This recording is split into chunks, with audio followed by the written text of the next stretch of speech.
One of me is Black Shark 5, and today I would like to show you how you can install and then apply iOS Launcher on this Android.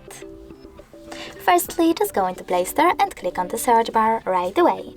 Now you need to type in iOS Launcher and install this free app, this one from this developer.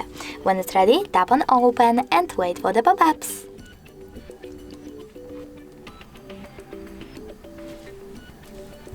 Now you need to select while using the app and allow in all of them. So while using, allow.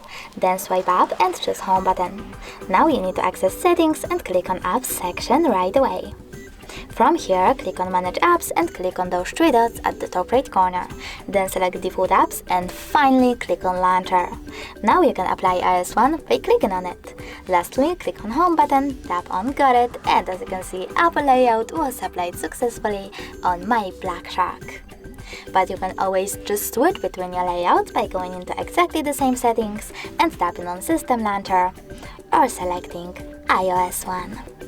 Thanks so much for watching. If you enjoyed this video, smash that like button, comment, and don't forget to subscribe.